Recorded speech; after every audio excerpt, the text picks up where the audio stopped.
नज़र में नहीं है। तो ये हमें पता होना चाहिए ना। अगर नहीं पता होगा तो हम तो फिर अपने को पता चला कि इस आधार पर कमज़ोर मान के बैठे। समाज और परंपरा ने हमको कमज़ोर माना और उसी समाज और परंपरा की दृष्टि से हम भी हावी कर लिए अपने आप को और हम भी अपने को कमज़ोर मान के बैठ गए। और अगर हमने अपने मन से अपने को कमज़ोर मान लिया तो फिर हमें कोई ऊपर उठा नहीं सकता। तो हमें इससे ऊपर उठना पड़ेगा। समाज और परंपरा ने अगर हम महिलाओं को कमज़ोर माना है तो ये मानने से हम कमज़ोर नहीं हो जाते हैं। हमें देखना होगा कि हमें क्या, हमारी कमज़ोरी की वजह क्या है। क्या संविधान ने भी हमें कमज़ोर कहा है? क्या संविधान भी हमें सेकेंड ग्रेड का नागरिक मानता है? क्या संविधान भी हमें दोयम दर्जे का नागरिक मानता है? नहीं मानता है। वो आपको बराबरी का स्थान देता है। तो क्या इनके कहने और इनके सोचने और इनके मानने से हम भी अपने को अपने अंदर कमजोरी को बैठा लें? नहीं, ये पर्पज है।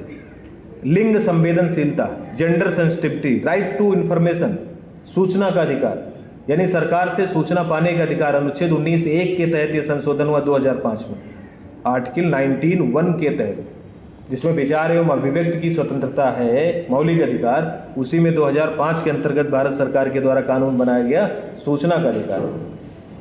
अब सरकारी विभाग में चल रहे तमाम प्रकार की योजनाओं, कार्यों और योजनागत व्यय इत्यादि की जानकारी प्राप्त करने के लिए इस कानून के तहत देश का कोई भी नागरिक कभी भी इनसे कोई भी सूचना मांग सकता है और उनको देना पड़ेगा। इसका मतलब क्या है? इसका मतलब है पारदर्शिता, कि तुम जो कुछ कर रहे हो वो हम देखना चाहते हैं, और अगर हम देखना चाहते हैं तो तुम छिपा नहीं सकते, तुम्हें देना पड़ेगा। और जब तुम्हें ये बात पता है तो तुम फिर पारदर्शिता से काम करोगे कि पता नहीं कब कौन इसकी अपेक्षा कर ले। समझ में आ रही बात? इसी प्रकार से लोकपाल, लोकपाल क्या है? लोक प्रहरी। लोक प्रहरी, करप्शन के खिलाफ लोकपाल एक बड़ी एजेंसी है जिसकी परिधि में प्रधानमंत्री और ये बड़े बड़े लोग, मंत्री, मिनिस्टर्स और ये सारे बड़े प्रशासनिक पदाधिकारी सारे आते हैं। अगर इनके ऊपर कोई चार्जेज या कोई आरोप या भ्रष्टाचार की कोई शिकायत होती है तो उसकी वो बाकायदे जांच करता है, जांच करके रिपोर्ट संसद के सामने रखता है। और ये संस्था बनी, अगर आपको थोड़ा बहुत याद हो तो अन्ना हजारे का आंदोलन 2010-11 में चला था, जहाँ से केजरीवाल उत्पन्न हुए थे, कुमार विश्वास उत्पन्न हुए थे। उसी आंदोलन से ये लोग उत्पन्न हुए थे। ईमानदारी की कोख से पैदा हुए थे ये लोग, क्योंकि वो ईमानदारी के लिए भ्रष्टाचार के विरुद्ध देश में एक अभियान चलाया था अन्ना हजारे ने। अन्ना हजारे ने देश में लोकपाल, अच्छा लोकपाल की कहानी भी बड़ी विचित्र है। लोकपाल विधेयक इस देश में पहली बार 1966 में पेश किया गया था। अब सोच के देखिए जरा सा, लोकपाल विधेयक इस देश में 1966 में पहली बार पेश किया गया था, के संथानम समिति की रिपोर्ट के आधार पर। जो प्रशासनिक सुधार के लिए एक समिति बनी थी, के संथानम समिति, उन्होंने अपनी सिफारिश में कहा था कि स्कैंडिनेवियन कंट्रीज की तरह इस देश, स्कैंडिनेवियन कंट्रीज में ओम्बड्समैन होते थे, तो उन्होंने कहा कि ओम्बड्समैन की तरह की एक संस्था भारत में भी बनाई जाए जिसे लोकपाल नाम दिया जा सकता है। और 1966 में बनाने की दिशा में पहला विधेयक देश की संसद में प्रस्तुत हुआ, लेकिन पास नहीं हो पाया 2010 तक। कितना लंबा समय हो गया। और क्यों भला पास हो? क्योंकि किसके विरुद्ध था ये? जो पास करते, भाई राजनेताओं के विरुद्ध ही तो था ये। राजनेताओं के करप्शन के विरुद्ध ही तो लोकपाल था। तो ये अपने विरुद्ध कोई ऐसा प्रहरी क्यों खड़ा करेंगे? इसलिए हर बार वो पास करने की इच्छा तो दिखाते हैं लेकिन पास नहीं करते। इसी वजह से लोकपाल विधेयक पास करने के लिए अन्ना हजारे ने आंदोलन चलाया था। और उसके बाद फिर 2014-15 में जाकर के, 13-14 में जाकर के विधेयक पास हुआ और उसके बाद से लोकपाल बना। तो ये भी इसमें है। तो आपको जानना चाहिए कि हमारे देश में भ्रष्टाचार पर प्रहार करने के लिए कौन कौन सी मशीनरी है।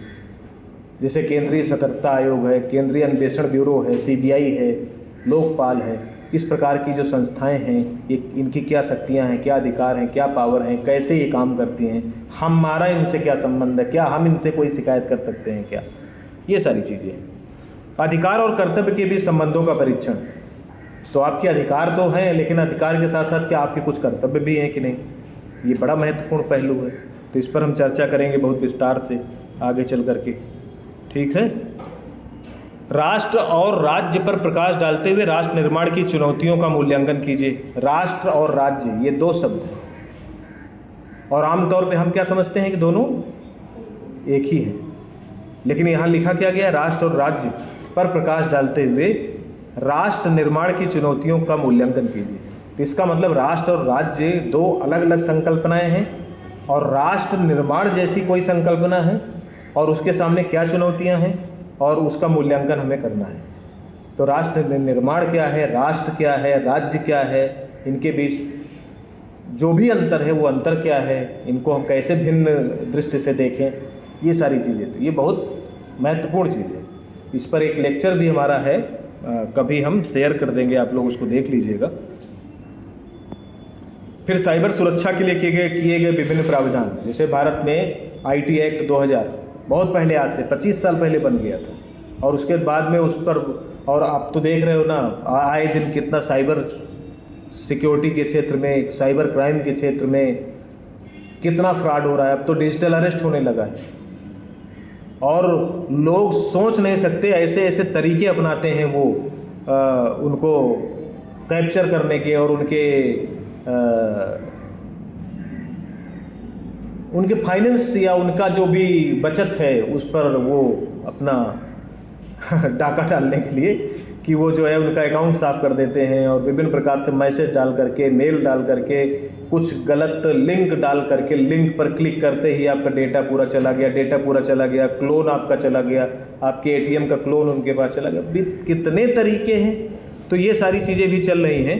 तो ये महत्वपूर्ण चीज़ें हैं। सार्वभौमिक मानवाधिकार कि मानवाधिकार भारत में है, और एक पूरे विश्व में मानवाधिकार की क्या संकल्पना है, पूरे विश्व में मानवाधिकार का क्या विचार है, तो इसको लेकर के भी आपके इस पाठ्यक्रम में चर्चा है, तो इसको भी देखने की बात है। तो एक तो ये हो गया, आपको ये असाइनमेंट करना जो 25 नंबर का है, और दूसरा 75 नंबर का आपका प्रैक्टिकल होना है, जिसमें एक एक्सटर्नल एग्जामिनर आएगा और एक इंटरनल एग्जामिनर होंगे। इंटरनल एग्जामिनर आमतौर पे आपके सब्जेक्ट टीचर होते हैं, और एक्सटर्नल एग्जामिनर होते हैं वो आपके प्रोजेक्ट वर्क के असेसमेंट और असाइनमेंट के असेसमेंट के आधार पर आपका मूल्यांकन करके 75 नंबर में आपको नंबर देते हैं। तो इस प्रकार से ये 100 नंबर का मूल्यांकन यहीं हो जाता है। तो अब यहाँ पर एक महत्वपूर्ण बात क्या बनी कि आपके पॉलिटिकल साइंस का टोटल पूर्णांक 200 का है। फर्स्ट पेपर 100 नंबर का 75 और 25, जिसमें 75 यूनिवर्सिटी का, 25 यहाँ का, और सेकेंड पेपर 100 नंबर का, जिसमें 75 25, 75 यहाँ का और 25 यहाँ का। तो 200 में 125 नंबर यहाँ का है और 75 नंबर यूनिवर्सिटी का है। तो ये क्या है, अगर आप थोड़े सिंसियरिटी के साथ में अगर आप सारा काम करते हैं और ईमानदारी से लग करके प्रयास करते हैं, तो आपको 200 में 150 नंबर, 150-60 नंबर तो कहीं गए नहीं। अगर आप रिटन में यूनिवर्सिटी वाले में भी थोड़ा ठीक कर लेते हैं तो फिर तो NEP ये है, NEP वो है जो आपको फेल तो बहुत मुश्किल से करती है। बहुत ख़राब कोई स्थिति हो, एब्सेंट हो जाए तो बात अलग है, नहीं तो अगर आप ज़रा से भी सिंसियर स्टूडेंट है तो आपको बहुत अच्छे नंबरों से पास होने का अवसर प्रदान करती है। तो मैं समझता हूँ कि आप सेकंड पेपर में 25 नंबर और 75 नंबर के भेद को समझ गए हैं। प्रैक्टिकल एग्ज़ाम कैसे होगा, एग्ज़ाम में आपका प्रोजेक्ट